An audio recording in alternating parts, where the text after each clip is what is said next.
आज आपके सामने है उत्तराखंड में जितने भी प्रयाग हैं, ठीक है, और उन प्रयाग में जो नदियां मिलती हैं, ठीक है, उनके बारे में, यानी नदियों के बारे में जानकारी कहाँ से निकलती है और कहाँ पर कौन सी नदी से मिलती है, ठीक है। सबसे पहले बात हमारे पास जो आता है वो आता है अलकनंदा नदी, ठीक है। सबसे लंबी नदी जो है वो है अलकनंदा नदी है, ठीक है। ये निकलती है संतोबर ताल से, ठीक है, बद्रीनाथ से आगे, ठीक है। एक गांव है माणा, ठीक है, माणा गांव से भी आगे एक जगह है केशव प्रयाग, ठीक है, उससे भी आगे से निकलती है अलकनंदा नदी, ठीक है। और कौन से ताल से निकलती है? संतोबर ताल से निकलती है, ठीक है। आते आते आते वो पहुंचती है केशव प्रयाग में, ठीक है। केशव प्रयाग में आती है सरस्वती नदी, ठीक है। सरस्वती नदी ज्यादा दूर तक नहीं है, 100 मीटर या 200 मीटर की होगी, और वो यहां पर केशव प्रयाग में अलकनंदा से मिल जाती है, ठीक है। अलकनंदा नदी बहते बहते बहते इसका नाम अलकनंदा ही रहता है, ठीक है। अब आती है वो विष्णु प्रयाग में, ठीक है, जोशीमठ से थोड़ा आगे विष्णु प्रयाग है, वहां पर मिलती है वो धौली गंगा से। इससे मिलती है धौली गंगा से, ठीक है। और आते आगे बढ़ती जाती है, अब पहुंचती है वो नंद प्रयाग में, ठीक है। नंद प्रयाग में मिलती है वो नंदाकिनी से, ठीक है। एक नदी आती है नंदाकिनी, उससे नंद प्रयाग में मिलती है, इनका संगम कहां पड़ता है? नंद प्रयाग में, ठीक है। नंदाकिनी निकलती है त्रिशूल पर्वत की तलहटी में, एक ताल है उसको बोलते हैं नंदा घुंघूटी ताल, ठीक है, एक जगह का नाम भी है वो, और वहां पर से ये नदी नंदाकिनी कहलाती है, ठीक है। और बहते बहते बहते फिर वो अलकनंदा में मिलती है नंद प्रयाग में, फिर वो चलती है आगे।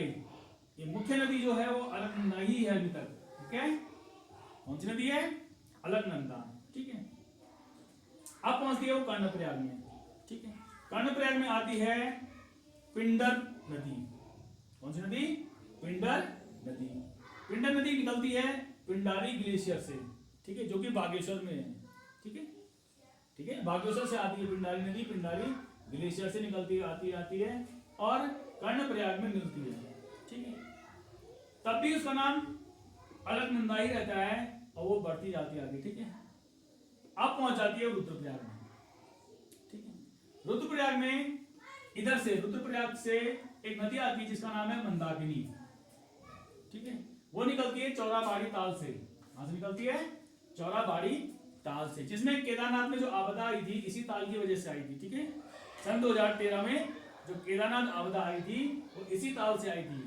ये ताल फट गया था, यानी झील फट गई थी, ठीक है, और इसका सारा पानी क्या हुआ? बह गया, ठीक है। तो चौराबाड़ी ताल, इसको गांधी सरोवर भी कहते हैं। क्या कहते हैं? गांधी सरोवर। क्या बोलते हैं? गांधी सरोवर। क्यों कहते से? क्योंकि महात्मा गांधी की जो अस्थियां थी, जब महात्मा गांधी की मृत्यु हो गई थी तो उनकी अस्थियों को इसी ताल में बहा गया था, ठीक है। तो गांधी सरोवर के नाम से भी जाना जाता है। चौराबाड़ी ताल से कौन सी नदी निकलती है? मंदाकिनी, ठीक है। वो मिलती है सीधे आकर के रुद्रप्रयाग में अलकनंदा से, ठीक है। अब किससे मिल गई? वो अलकनंदा से। फिर भी ये अलकनंदा ही कहलाती है, ठीक है। बढ़ते बढ़ते बढ़ते आगे बढ़ती है, ठीक है, चलती रहती है, ठीक है, बहती रहती है। अब पहुंच जाती है वो देवप्रयाग में, ठीक है। देवप्रयाग में एक नदी आती है भगीरथी, ठीक है, जिसके लिए कहा जाता है कि राजा भगीरथ ने तपस्या करी थी और स्वर्ग से गंगा को धरती पे लाया था, तो वो भगीरथी है, ठीक है। वो कहां से निकलती है? गौमुख से, ठीक है। गाय के समान मुख है वहां पर से निकलती है, इसलिए उसे गौमुख कहते हैं, ठीक है, ठीक है। और भगीरथी और एक नदी और है भिलंगना। कौन सी नदी? भिलंगना, ठीक है।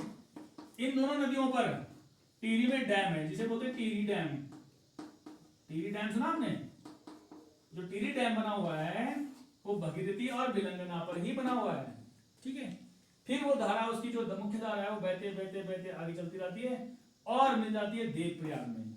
यानी भगीरथी आपके से मिल गई, अलकनंदा से मिल गई, ठीक है।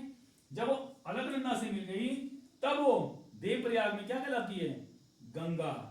अब यहां से इसका नाम बदल जाता है, जहां तक इसका नाम अलकनंदा रहता है, ठीक है। जहां से निकलती है और देव प्रयाग तक इसका नाम क्या रहता है? अलकनंदा। ठीक है, और देव प्रयाग में जितनी नदियां हैं सब